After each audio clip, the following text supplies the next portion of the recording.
He's taught millions worldwide how to become rich. Now, best-selling author and financial expert Robert Kiyosaki reveals the financial secrets of the rich with you. See how Robert's simple formula for personal wealth can transform your life and put you on the path to true financial freedom. 60 Minutes to Getting Rich begins right now.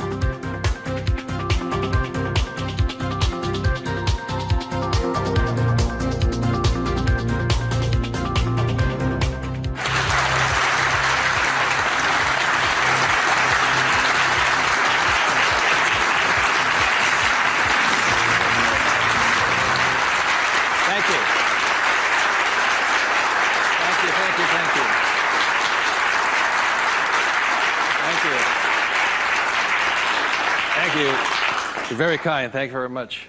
First of all, thank you for coming here this morning, and some of you came some great distances.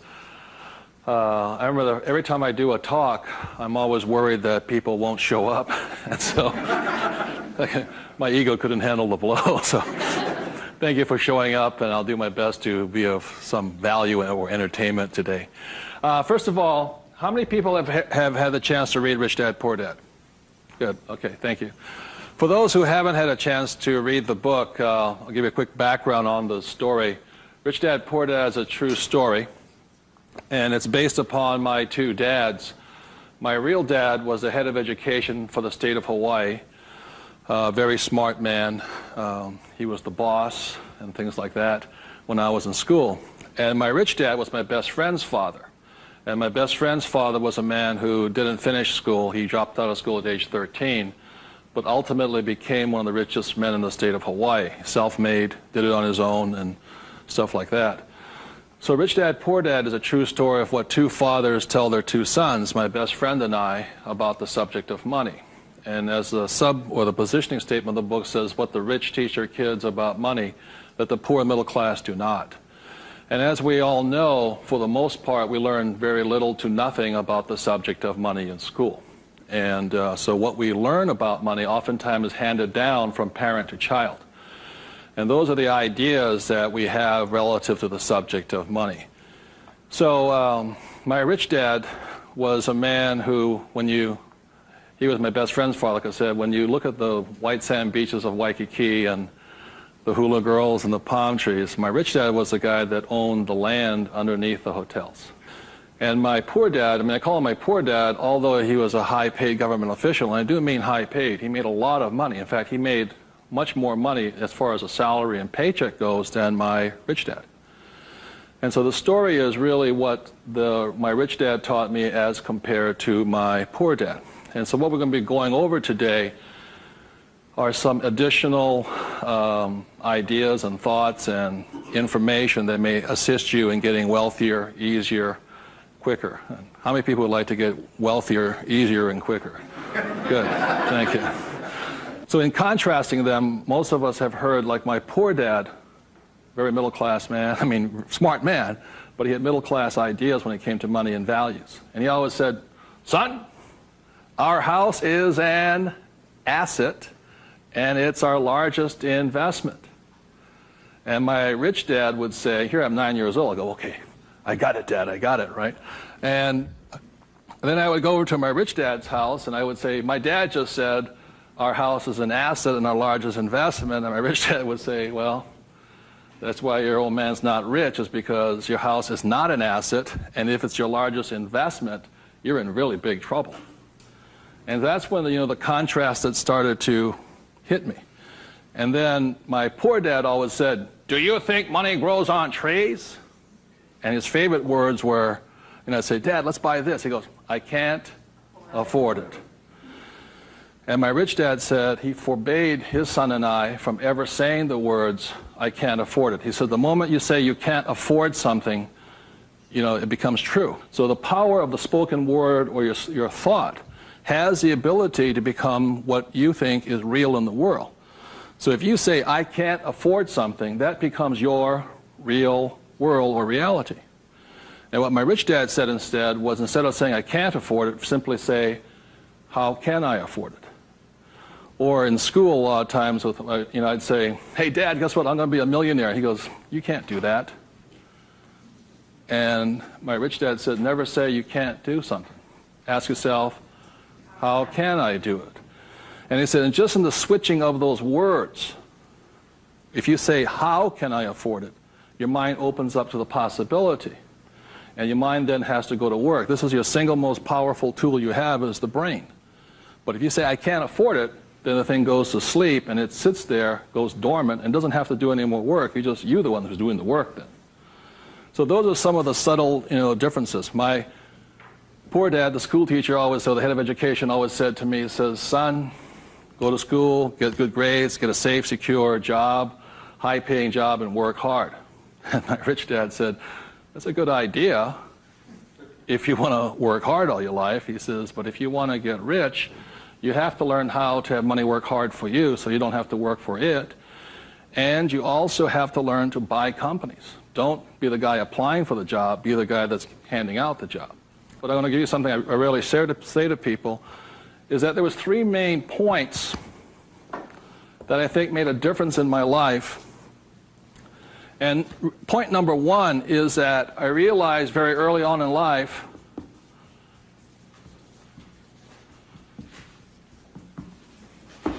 money is a what? Idea. It's whatever you think it is. Now, when people say, well, how can I get more money? I said, well, just first change the way you think. Change your ideas. That's the good news. That's all you have to do. I realize when I talk to people about money, I'm slamming straight into their ideas. And, a lot of times with money, there's several subjects you don't talk about at the dinner table: sex, religion, politics, and money, and whatever. And the reason for that is it's a very volatile subject. Whereas in my family, my poor dad, the school teacher family, was, I'm not interested in money. Money is not that important to me. And began to realize that was my poor dad's idea, was his attitude. Whereas my rich dad always said to me, money is power.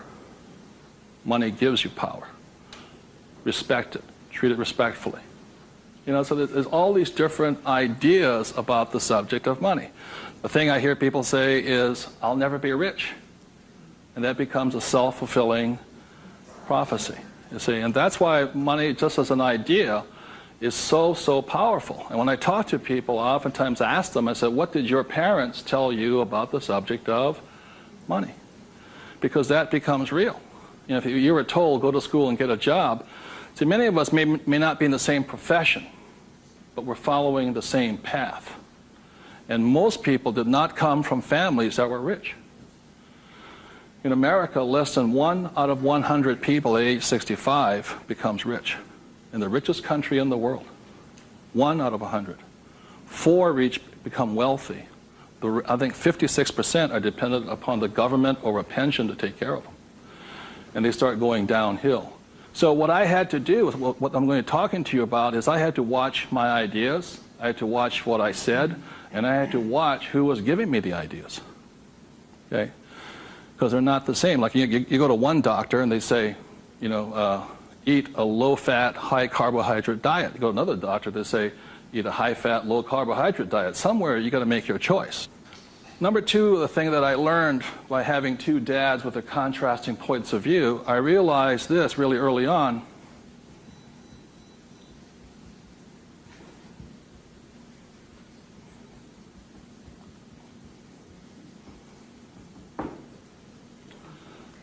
I realized that money doesn't make you what?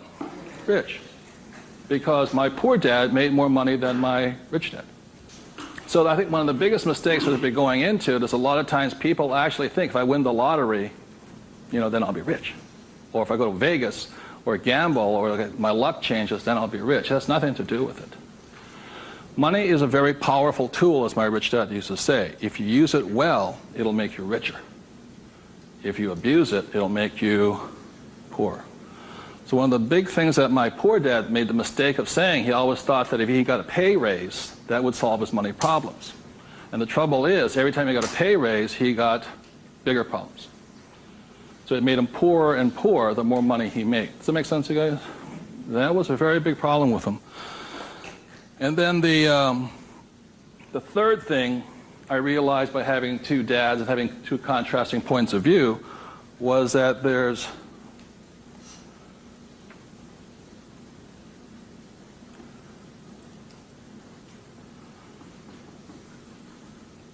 Two kinds of money problems. One problem is not enough money. The other problem is too much money. And they're both problems. And the thing that I say to people is this, that, like I think most people think they're real special. I'm the only one with money problems. Well, the reality is everybody has money problems. Everybody. Every single person. Every company has money problems. Every country has money problems. Every government has money problems. Everybody has a money problem. What makes you rich or poor or middle class is how you challenge or handle the problem. And what most people do, since, so most of us came from families where the problem was too much or too little. Too little. And that becomes our idea. We think money is scarce, hard to get, work hard for it. Very popular idiom going around today suggesting that the way you get rich is cut up your credit cards. Oh, man. Live below your means. Those are poor people's mentalities. Save, go long term, buy mutual funds. And it's not a rich person's way of thinking. I love my credit cards. They make me happy.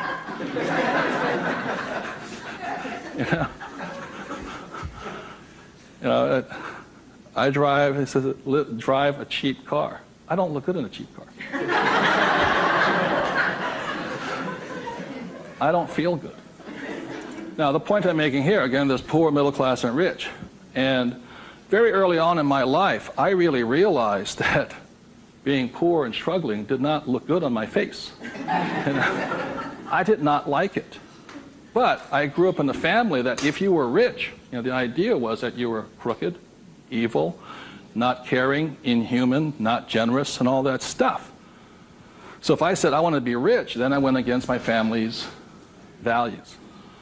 It was tough having that. Now, the other thing I saw was that by my rich dad managing his money well and becoming a business owner and an investor, that he got richer and richer and richer. Then he had a different kind of problem. His problem was too much money.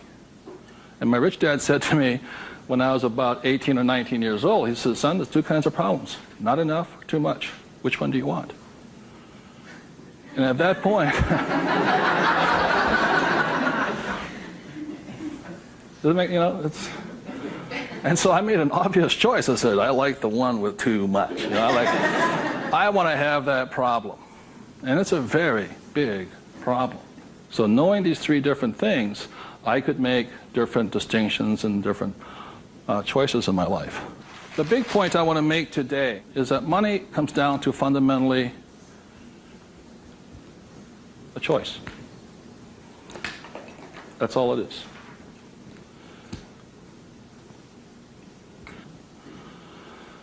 And so, as a young boy having two dads starting at age 9, I had to make a choice of which dad I was going to listen to. And it was a tough decision. Really, really, really hard because I loved both men. Both men were big men. If there was a role model that they filled, they were tall, and they acted like John Wayne or Robert Mitchum, not Pee Wee Herman. They were big, strong, powerful, good, honest, hardworking men. I love them both. But their ideas were almost polarized, completely opposite. And that's why in Rich Dad, Poor Dad, in the book, I write that Robert Frost's poem, I think The Road Less Taken or The Road Less Traveled, I had to make a choice of which one I was going to listen to. Which one was I going to follow down the path? And I made that choice. And it was a hard decision because I had to go against my whole family's culture, beliefs, and they're all school teachers. When I came back from Vietnam, they said, because I got my bachelor's degree. I got that Bachelor of Science. They said, now, son, you are going for your master's, aren't you? I said, I kind of doubt it. He said, but you won't get a good job. You get a better pay raise if you have a higher degree. I said, I'm not going to get a job. And it's hard. You sit at the dinner table and there's no conversation, Well, you going to get your doctorates? I said, well, if I'm not going to get my master's, I don't think I'm going to get my doctorates.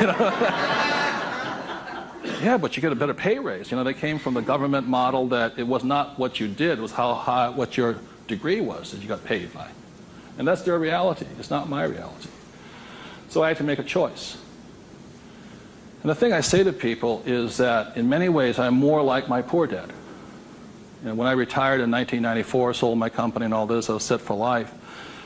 You know, I realized that I'd been too much like my rich dad, and that I wanted to run the second half of my life more like my poor dad, but I was going to teach people what my rich dad taught me. And that was a decision I made. But the thing is, it's a choice. And my propensity, my natural inclination, my genetic makeup, my mental makeup is more to be poor. I have to fight my natural inclination to go for job security, to play it safe, save money, invest for the long term, all that other rot my father believed in. The point I'm making here is this: every morning I get up, I still make the same choice. Every morning I get up, I make the choice. Do I make the choice to be poor, middle class, or rich? And we all have that choice. You know, we have to, as individuals, make that choice. By the end of my talk today, you'll find out how easy it is to become exceedingly wealthy. But it's just a choice. Okay? So my intention is to maybe shake some of your core values. You know, think about the way you think, change the way you think. You may want to make some new choices and things like this. That's my purpose. So what I'd like to ask you to do is you find a partner. I'll give you about 30 seconds, and you can just talk it over. You talk about what your parents taught you, what choices you had, but more importantly, talk about this subject here. It's just an idea. What were some of the ideas you got from your family? The idea that you think you work harder and make more money, will that make you rich? I don't think so. And there's only two kinds of money problems. Which one do you want? If you're sitting by yourself, break out a notebook and just write down some of your thoughts. Because really, it's just your ideas that cause you to be rich, poor, middle class. So we take about 30 seconds and discuss with the person next to you some of these ideas. Thank you.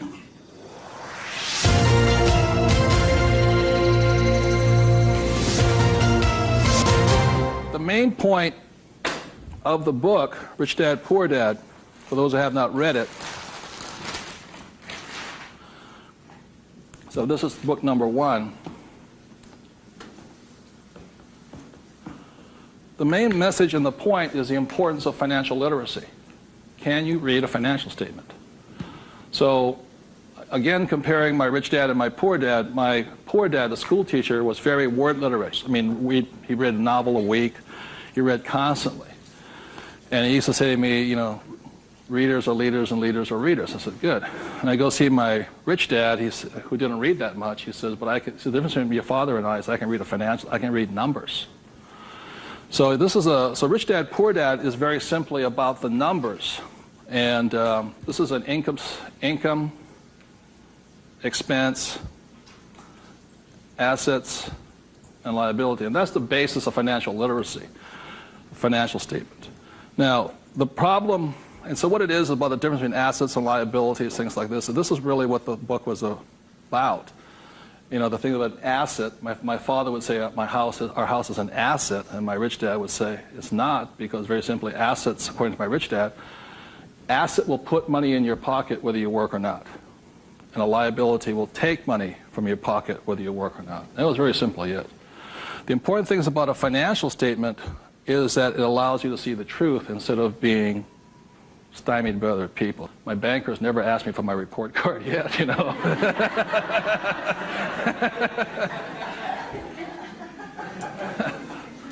And what your banker asks for is your what? Financials. Because what a banker wants to see is your financial intelligence, not your academic intelligence. And both are important. Academic intelligence is important, you know, forever. But so is financial intelligence. So what my rich dad said, your financial statement is your report card once you leave school. And the problem is 99% of the people leave school and they don't have a clue what a financial statement is, much less what a checkbook is. You know, they know credit card, but they don't know much beyond that. And so they're easily swayed with the idea your house is an asset, and that's what gets them in trouble. They can't tell the difference between an asset and a hole in the ground. So that's a big problem there. Okay? And then book number 2, which is this one here, was the cash flow quadrant. Quadrant means 4. And the quadrant was the 4 people that make up the world of business. E stands for employee, S stands for self-employed, B stands for business owner, and I stands for investor. So my poor dad always said to me, son, go to school and get a job. So he was programming me to come here. But I kept saying, but I want to be rich. And my mother says, yeah, don't listen to your dad, My mother was a nurse. And she says, if you really want to be rich, you should become a doctor. They make a lot of money. So my mother was saying become, specialist, self-employed, or small business owner, independent. You hear people say, if you want to be successful, get a profession. Something you can fall back on. Become a plumber, electrician, attorney, accountant, something you can fall back on. Because these guys are the smart guys. These are the people that become doctors, lawyers, accountants, and they're really the brains of the class. My rich dad said to me, Robert, you make a lousy employee. You can't follow orders. You don't like sitting still. And you're not very smart. I said, right. He says, you'd be very good over here. He says, because these guys aren't that smart. And that's the truth. That's why some of the richest people on earth are over here, because they're not smart. But they know how to surround themselves with smart people. And that's one of the biggest differences. And the other part is the investor. And the investor uses a different mentality, different emotions. The investor wants their money to work for them.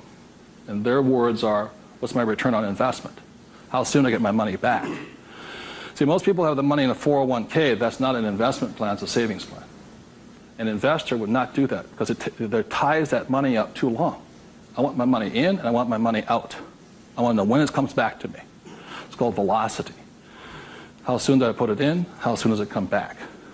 Savers put it in and they leave it there forever. It's a different value system. My rich dad said, you always tell an employee by their words. They use the same words all the time. He said, an employee will always say, I'm looking for a safe, secure job with benefits. Always. My rich dad also said you can always tell a self-employed person because they'll say such things as, I'm going to charge you 6% commission, like a real estate salesperson, or $100 per hour, or I'm going to charge you for the job by this much. So they go, for these people, time is money. And the business owner, what they say, I'm looking for the smart people, best people, I'm looking for the best system. They don't, because they want to move on and start another business. They want to have multiple corporations. Very big difference. And an investor says, I want an ROI.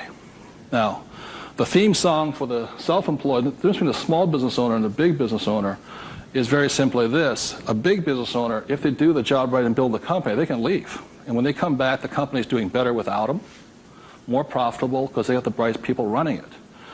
A self-employed or a small business owner, if they leave, the income goes where? Down. Or if they have employees, they just ferret out they just take everything, the thing falls apart. So that's the difference.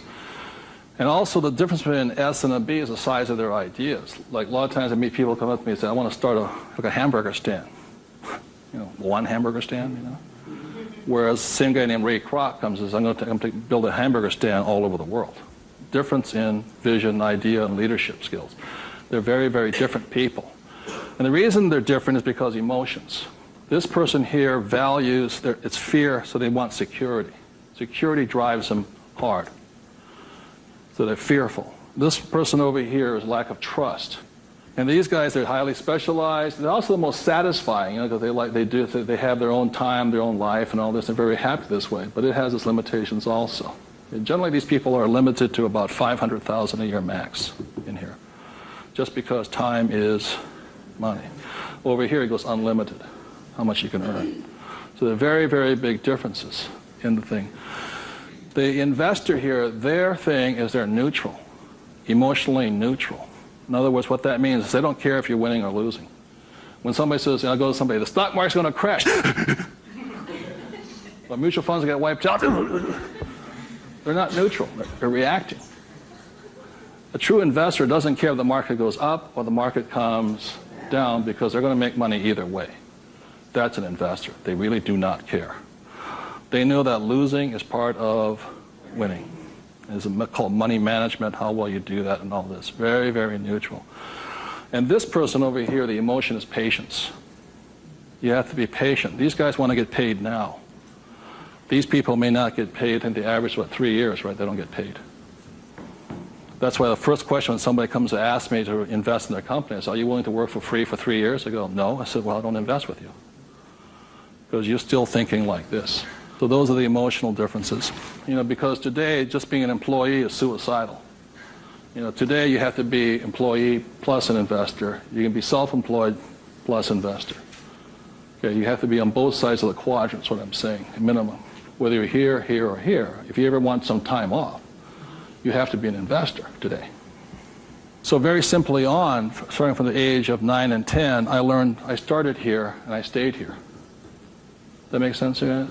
I stayed here. Because this is my money working hard for me, so I don't have to work hard for money. It's a different point of view. They're very, very different. The rich have the best investments, number one, because they have money. People say, how do you find a deal? I say, get rich. Because if you have money, they come find you. It's really simple. The thing about this one here, the richest or the fastest game in the world played today, the way to get rich forever has been this one. I talk about in this book how my rich dad went and bought one of the best pieces of white sand beach in Hawaii. And I said, how did you afford that? He wasn't making any money. He didn't have a job. He wasn't this. He says, how do you afford the best piece of beach in Hawaii? He says, personally, I can't afford it. See, none of these people could afford it either. It was about $10 million. Individually, you cannot afford it, but your business can afford it. It's one of the biggest secrets of all. So the reason I started here and learned to build businesses so I could invest. So I can take down bigger and bigger properties by this. Individually, I cannot do that. I don't earn enough money as an individual, but my company can. So the thing about the third book, which is Rich Dad's Guide to Investing,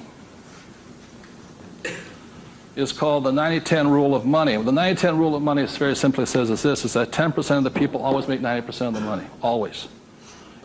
That's a very big part of it. And a big part of the investment book is how do you take your idea, build a business around it, and take your business public.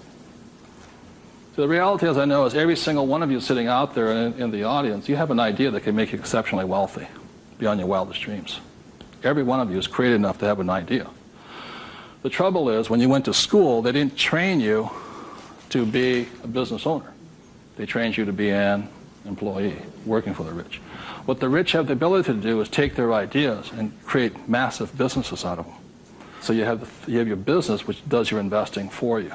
And the tax laws are written in your favor investing through a business. That's how the rich get rich, because they pay less in taxes, very simply because they invest through the B and I quadrants. Investing from here, the laws are written against you here. In America, 1943 was the Current Tax Payment Act, which made anybody who was an employee could not pay themselves first. Government gets paid first. If you get a pay raise, government gets a pay raise. Forever. Forever. You make $1 million, you still pay more in taxes, incrementally.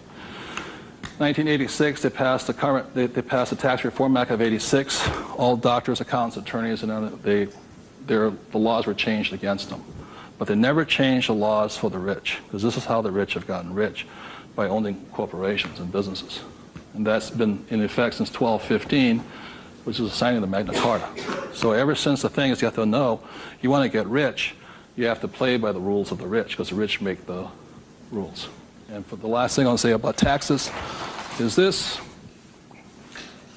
If you're an employee, the tax laws is that your financial looks like this. If you're a business owner, your financial looks like this.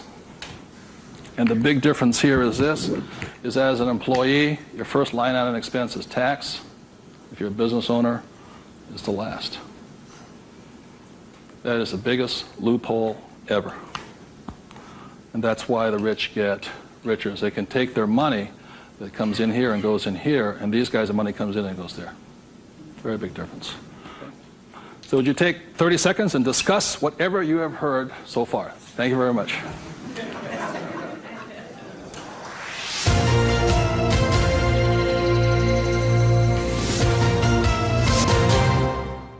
One of the ways I understand that money does not make you rich, when I was in my 20s, late 20s and early 30s, I became a millionaire. And it went straight to my head. And, you know, when you have money, you think your IQ goes up. And in reality, your IQ goes down, you know. And it was fast cars and even faster women. And I was a millionaire. I was a bon vivant around Waikiki. Now, I don't regret a thing. It was a lot of fun. But the more money I made, the more stupid I became. Anybody ever had that problem? So that's how I learned. I made a lot of money, and it made me instantaneously poor because I still had poor habits here. You see this right here? This is financial literacy or financial intelligence. If you cannot read a financial statement, you cannot tell what's happening. You cannot read. And what you don't see here is how the rich make more and more money because of this one little loophole here. You know, that's my account. You know, over here you hit 335,000 in income, and your tax rate keeps going up. Over here you hit 335 in income rate, tax rate goes down. The laws are written for the rich by the rich. Period. So very quickly, I'll go into a financial statement, and this is the basis of wealth here.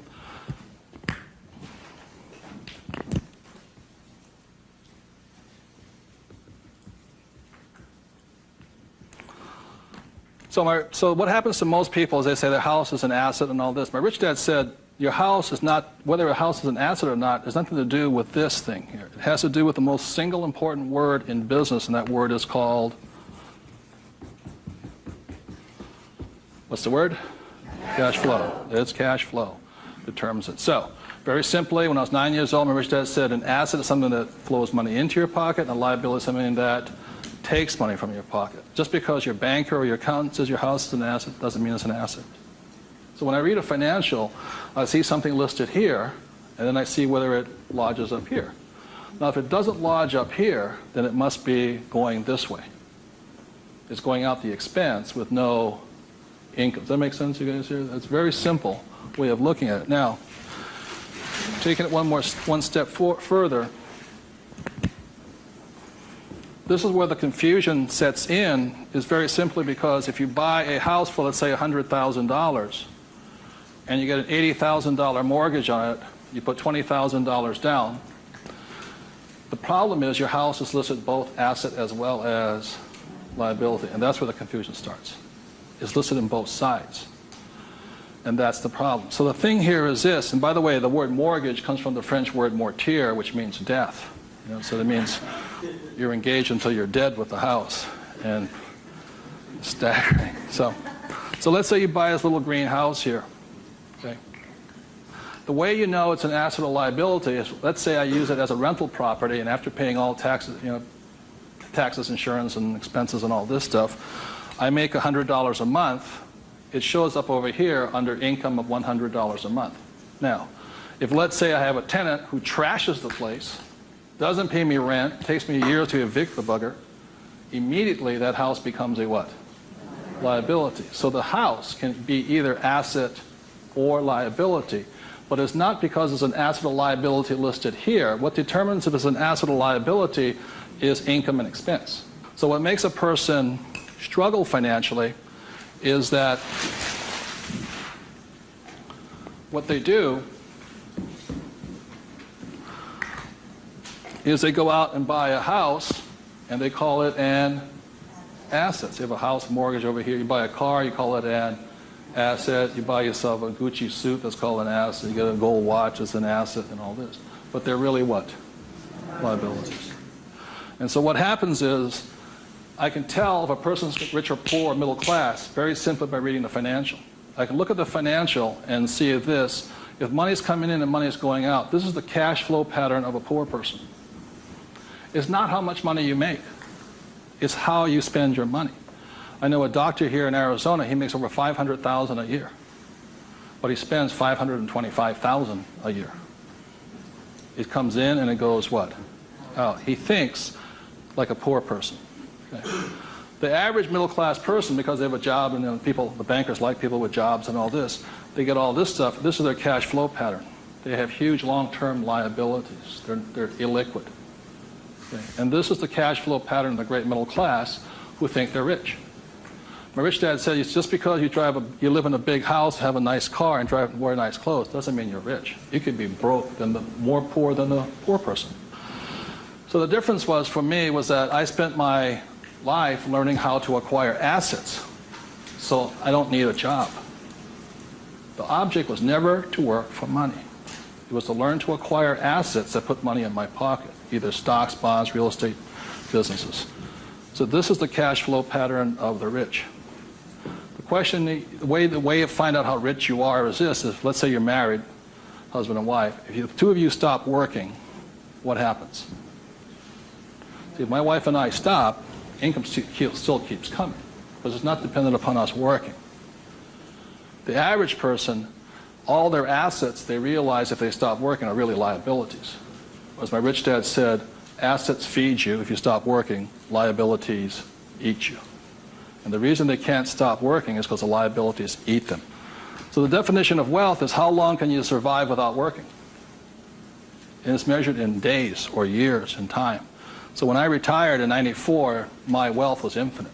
In other words, I always had more than enough money coming in that was greater than my expenses. And that's a way of thinking. Would you please take 30 seconds to discuss that thing on cash flow? It's cash flow that determines if you're rich or poor, okay? Thank you.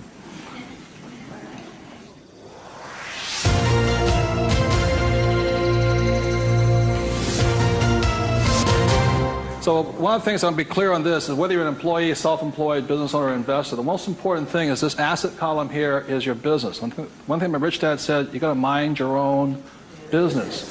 You know, when you become an employee, you mind somebody else's business. You're self-employed, you're oftentimes helping somebody else's business. So regardless of where you are, this is your business here. Like I talk about a rich dad, poor dad, you know, somebody says, what profession are you in? What business are you? I'm a banker. So, well, what, you know, that's their profession. It's not their business. This is your business. And your business, you should be an investor. You know, managing your own portfolio, acquiring your own assets, be it business, real estate, or paper, like stocks, bonds, and mutual funds. So what we're taught in school is not to mind our own businesses. We're taught to mind everybody else's business. And that's my message, is mind your own business. That's how you get rich, okay? So moving on, last thing is this. So when a banker says to you, your house is an asset, he's not lying to you. He's just not saying whose asset it is. It's his asset, right? So when you go across town, you go to your friendly banker, and you'll see that your mortgage is listed under what? Their asset column. So that's the fact right here. It's a mortgage here. And the way you know it's an asset, and they list it that way. I'm not telling you something, that they list it that way. The way you know it's an asset is because your mortgage puts money in their pocket. And your mortgage takes money from your pocket. You see, it actually goes like this. It's a complete circle. Now, so that's why they're not lying to you. It's just saying, they're not saying whose asset it is, it's theirs. Now, the other part about it is when you save money over here, it's really your asset. Now, if a balance sheet must balance, it has to balance someplace else. You go to the bank, where does it balance? Bank. But is it their asset or their liability? It's their liability. Your savings are their liability. Notice that? Because they have to pay you money for your money. And it's cash flow determines that. Now, if you notice something else too, you get tax incentives to be in what? Debt, and you're taxed for having savings. And that's why they say, how can we tax savings? It's because you're not smart enough yet. The banks know, political action committees, they control, the rules are written by the rich. I'm not saying I love my bankers. I love them dearly.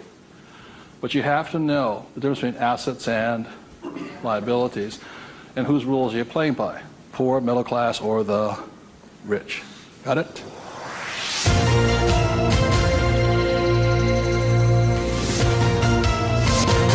I'm going to talk about a subject that's getting nearer and dearer to many of my peers' hearts lately.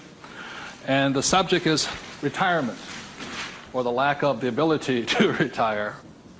So I said the way I retired early has to do with the issue of this.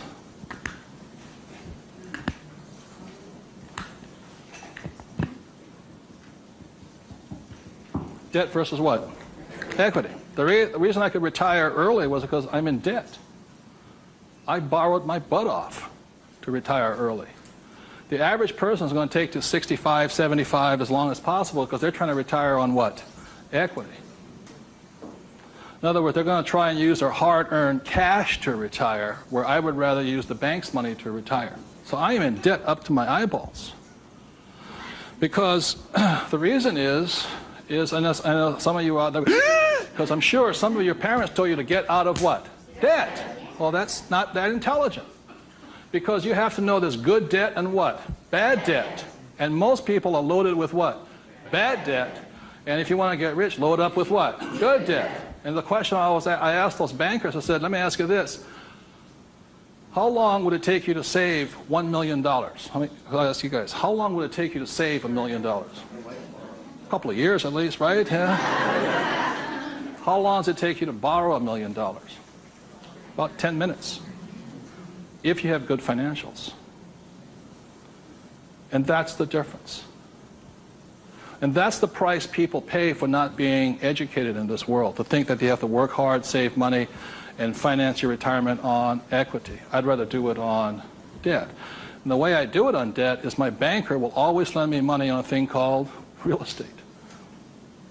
Always. They will not lend me money to buy stocks, but they will lend, even if it's, bank of, what stock, their own stock, they won't lend me $1 million for 30 years at 8%. But I find a commercial building, $1 million, 8%, 30, they're all day long. The thing that scares me right now is never have so many people in the history of the world bet their retirement on the stock market.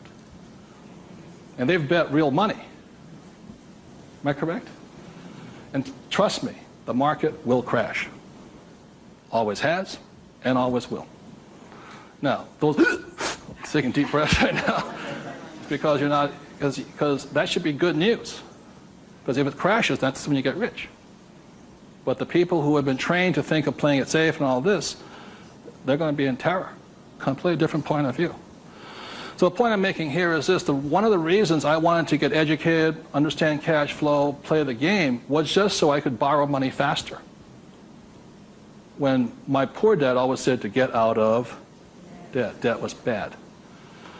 So I just called, I just called my broker down the street here. I said, I need 2.4. He says, come in and sign the paperwork. That was it. 2.4 million, just sign. Now, because I can take that money and make 10 million out of it, the average person will go on vacation with it. Or buy a big house, or buy a boat. It's called fiduciary responsibility. If you can prove you know how to manage your money and you have the good financials, plus you have a couple of million in cash, they'll lend you all the money you want. Because they know my problem is too much money. And the reason I buy real estate is because I get more tax breaks.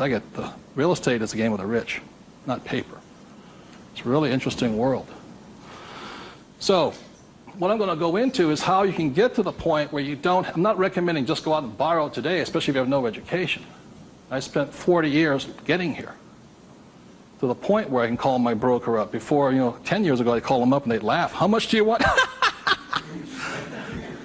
Well, I took that as a feedback that I had to improve my financials. Does that make sense to you guys here? To the point where they would say yes. So the difference between my poor dad and my rich dad was this. My poor dad always said, get a high-paying what? Job. Big mistake. Because the trouble with a high-paying job is you get taxed. So my rich dad said, that was my poor dad, high-income job. That was the key to success. That's a very middle-class, pedestrian point of view. The rich know this. It's not how much money you make. It's how much money you keep. You've got to keep it. It is not how much you make. It's how much you keep. It's called the income to expense ratio. In other words, how much drops to your bottom line. Does that make sense to you guys here? How much drops? So the minimum is 30%. So if you're making $1,000, the minimum that can drop is 30%. If you're not going 30% to the bottom line, in other words, this way, and you don't have to do it, I'm just giving you the ratios that work. If you have $1,000 coming in this way, then 300 needs to hit here somehow. That's the ratio. The average person, you know how much is hitting here? Nothing. That's why they're poor. They're making more and more money, a high-paying job, you know. I went to the university to get a high-paying job, and I'm now at GS-19, and I'm getting more money, but less is dropping here. Does that make sense, you guys here? Because they're buying more what? Liability. It's called the income-to-expense ratio. How much is dropping? That's what counts. I listened to Sir John Templeton. He said when he first got married, for every 1,000 that came in, 500 hit here. That's what makes the rich rich. It's not how much they make, it's how much they keep. It's a matter of focus. And my poor dad always said, I'm making more money. My rich dad says, I'm keeping more money. Big difference, huge difference in long-term wealth. It's how much is hitting this here. So the thing I have is an exercise that'll prove that anybody can be rich. And when I was a little kid, my rich dad gave me one of these. He gave me 3 of these little things. They're called what? Piggy banks. So if you want to get rich, go out and buy 3 of them. Okay? 3 piggy banks. That's all it takes to train yourself to think to be rich. Now, for every piggy bank, so you have 1 piggy bank, 2 piggy banks, 3 piggy banks. 1 is for saving, 1's for investing, and 1 is for tithing or charity. Very important to give. The decision you make today, I'm talking about choices. You can say, well, that's too simple, you know. But the choice you make is for the rest of my life, or for the next 90 days, whatever you can handle, how much am I going to put in each bank every day? Not once a week, every single day. Because what you're training is your brain to think like and act like and be like a rich person. You're dropping it to the bottom line. So, let's say the most you can handle today, given your horrific financial brilliance, is $1. Good. Now, I don't care the dollar amount, but I do care that you do it. It's like going to the gym and saying, you know, today I look like a sumo wrestler, but tonight I'll look like Arnold Schwarzenegger. It's not possible, you know what I mean? It's not going to happen. So how many people right now could say for the rest of your life, with 3 piggy banks, you'll put $1 a day away per bank? Good, right? And it's not, and everybody can do it. But the problem is, most people won't. And that's the difference. But once it hits your piggy bank, it's yours for the rest of your life. You pass it on for generations. That's what the rich do.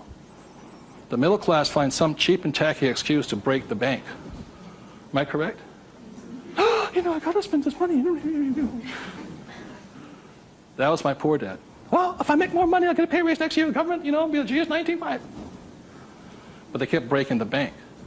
Now, it has nothing to do with the dollar amount. It has to do with the habit, the way of thinking, that this is more important to me than eating.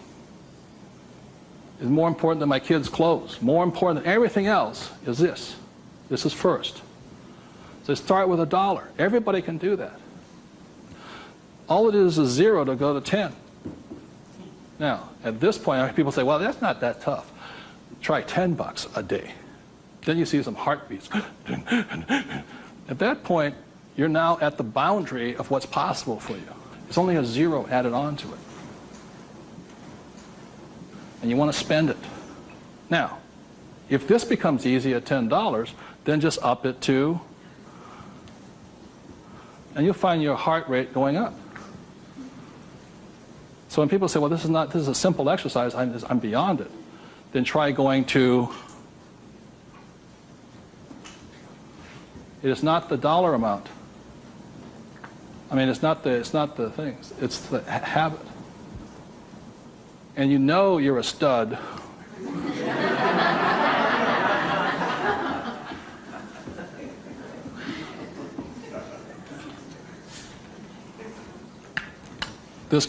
This never spent.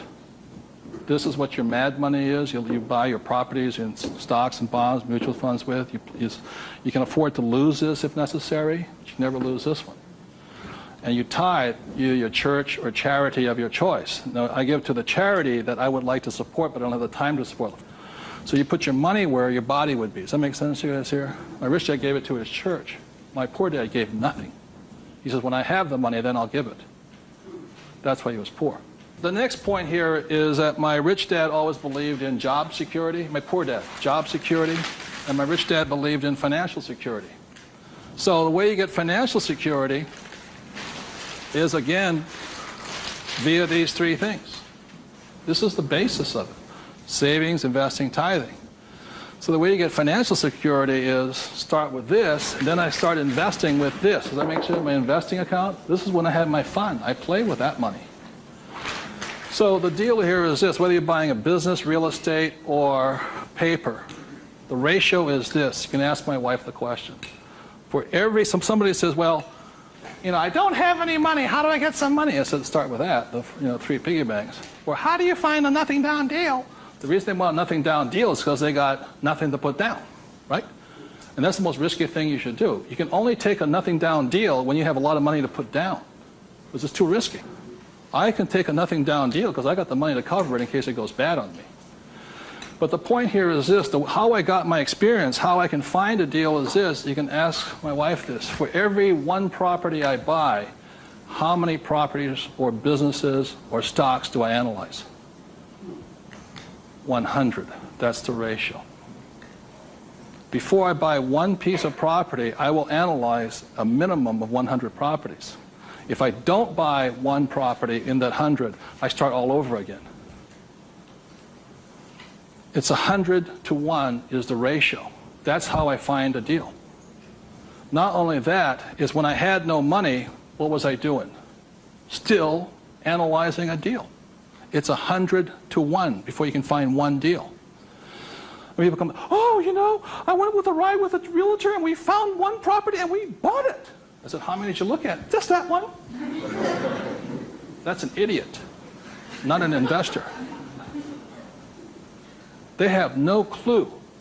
The way you want to find out the market trends, the ups and downs, the ins and outs, is you got to analyze 100 deals. Out of that 100 deals, you put in offers on 10. Because 90 are bad.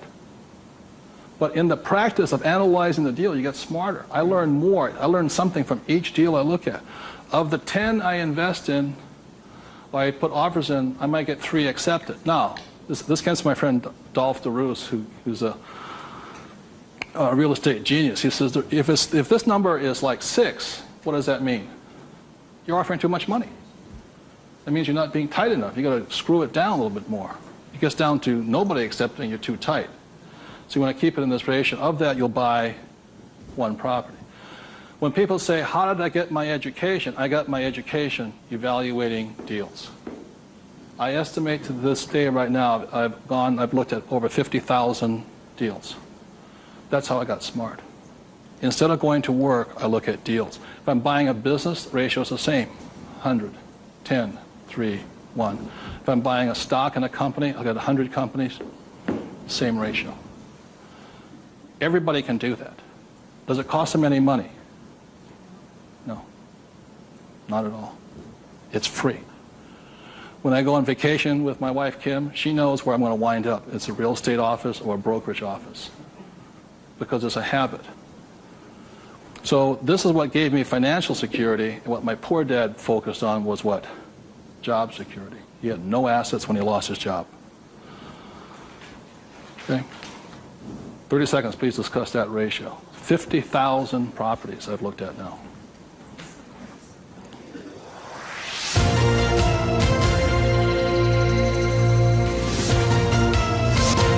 I'm going to do one last thing that, in my experience, keeps most people poor or struggling financially. So remember the 3 piggy banks? That gives you the money. Doing this, 100 deals. The reason I don't have a job is because it would interfere with me looking at deals. I don't want to do that. I'm looking at a deal constantly. That's the people that work with me constantly. That's all I'm doing is tracking down deals. It's a waste of time to work. I don't get rich. So that's the thing. The second part is most people don't have the time to spend the time to get rich. They're too busy working for the money. And the third part is most people say it's risky or it's fearful or they chicken out. You know, they see a deal. Even if they see it, they back out. And I've seen so many people do it. And the reason for that is because if this is an iceberg,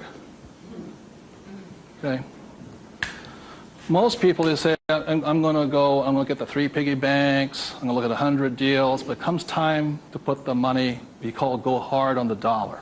Got to go hard. If this is your conscious mind, let's say, this is your what? Subconscious. Money, sex, politics, religion. This thing takes over. I have seen people go, I might lose money, when the stock market crashes, and what if this is bad, and, I'm going to call my accountant, my attorney. This talks. I see him walk away from it. Well, I'll think about it.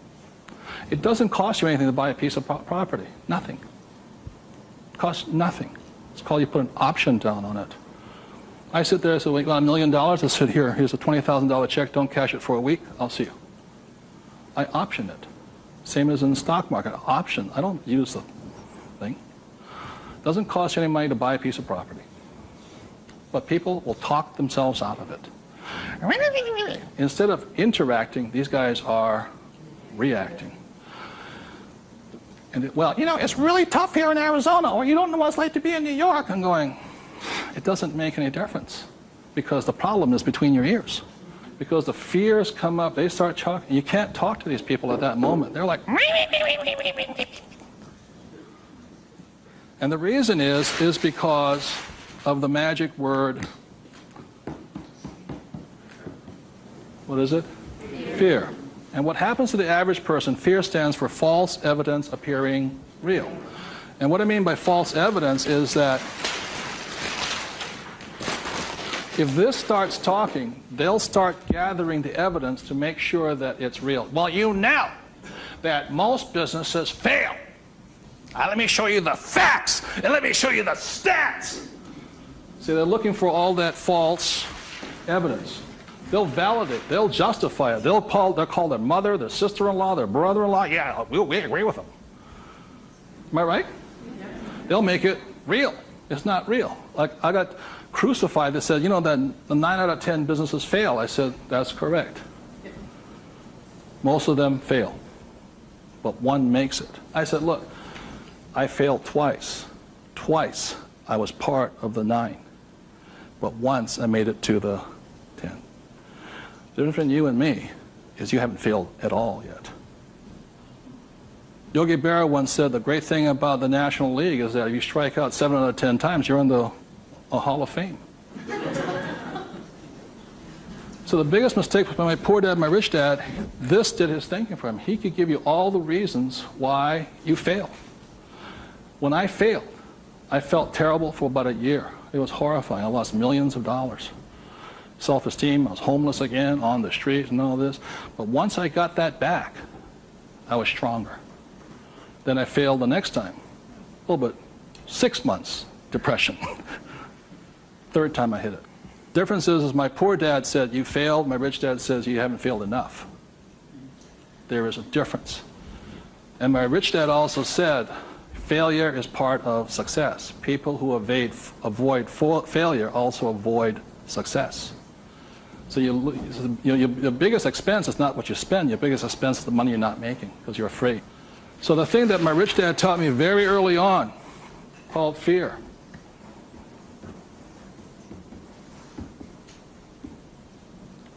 Fail early and fail responsibly. Look, if you know you're going to fail, do it now. Don't wait. Because each time you make a mistake, you get smarter if you do it responsibly. So the thing that I do is when I fail, I go, like I said to my investors a couple of 4 years ago, I said, I need to raise $3 million. The chances are we're going to fail. And if you can't handle the $50,000 shot, don't put your money in here. There's a good chance I'm going to fail on this one. So people left the room, and I got more money because I was forthright with them. I said, if I lose it, I'll tell you I lost it, and I'll tell you the next deal. But failure is part of the process. So the thing that I say to people is fail early, correct, but fail small. The first deal my wife and I did when we got back into real estate was a $45,000 deal, $6,000 down. If we failed, we would have got smarter than somebody who didn't fail at all. But we didn't. So we pushed the boundary, going bigger and bigger, hoping to fail. While everybody's avoiding failure, I'm hoping to fail because I'm going to get smarter. I open my mind up, I ask people for their advice, I synthesize the data, make my own decision. But I live and die. If I make a mistake, I own this. I apologize, I blew it. I made a mistake. This is what I learned.